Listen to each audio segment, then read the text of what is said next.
नमस्कार, आप insider live देख रहे हैं और मैं हूं। देखिए, जिस तरीके से सदन में गृह मंत्री अमित शाह ने बाबा साहब अम्बेडकर पर टिप्पणी की थी, तो अब उसको लेकर बिहार में राजनीति शुरू हो गई है। अब राष्ट्रीय जनता दल के तमाम जो नेता हैं वो अमित शाह का विरोध कर रहे हैं।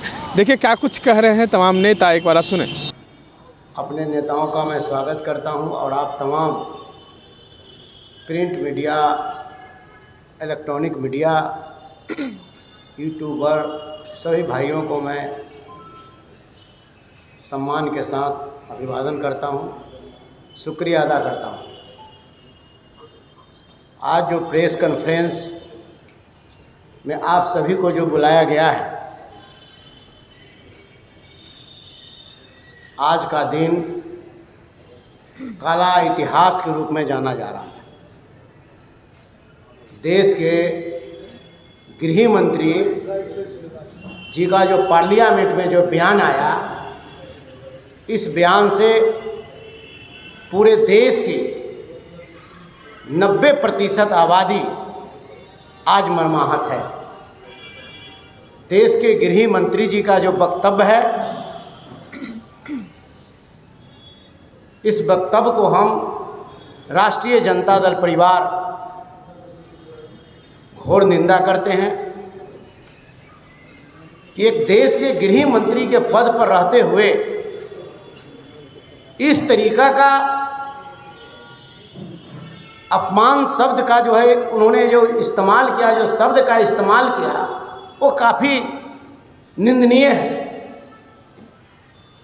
ये देश के गृह मंत्री नहीं, ये देश के पागल मंत्री है। बाबा साहब भीमराव अम्बेडकर साहब ने इस देश के 90% लोगों का भगवान है। आज बाबा साहब भीमराव अम्बेडकर नहीं होते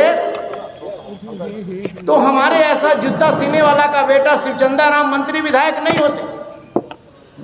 आज इस देश में चाहे वह साधु पासवान जी हो, रेखा पासवान जी हो, चाहे हमारे यहाँ के सारिका पासवान प्रमोद राम जी हों, चाहे हमारे अंबेडकर जी हों, या चाहे इस देश में जो भी लोग कर्मचारी हों, पदाधिकारी हों, चाहे वो राजनेता हो,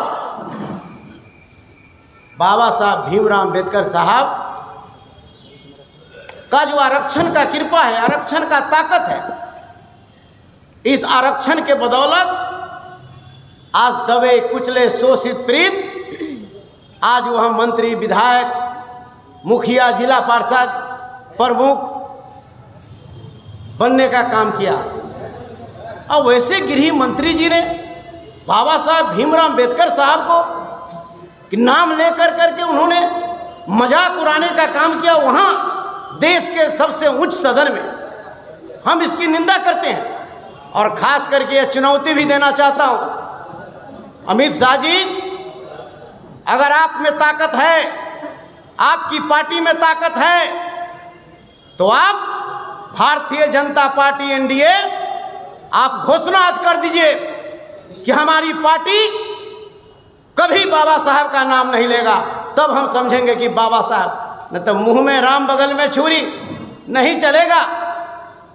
कभी बाबा साहब के चरण में जाकर के सर झिमाते हैं और आज बाबा साहब के बारे में आप जो है कि पार्लियामेंट में इस तरीके कहते हैं। उससे ज़्यादा दुर्भाग्य तो तब है, इस बिहार में 2 परिवार है जिनका पूरा बिहार परिवार नहीं, उनका घर का परिवार, एक चिराग पासवान जी और एक जो है कि हमारे जीतन राम मांझी जी, वो पार्लियामेंट में बैठकर मुस्कुरा रहे। वाह, आप भी घोषणा करिए चिराग जी, जीतन राम मांझी जी, कि बाबा साहब भीमराव अम्बेडकर साहब के आरक्षण का लाभ नहीं लेंगे। आपको घोषणा करना पड़ेगा, नहीं तो आपको पूरा बिहार ही नहीं बल्कि पूरा देश आपको देख रहा।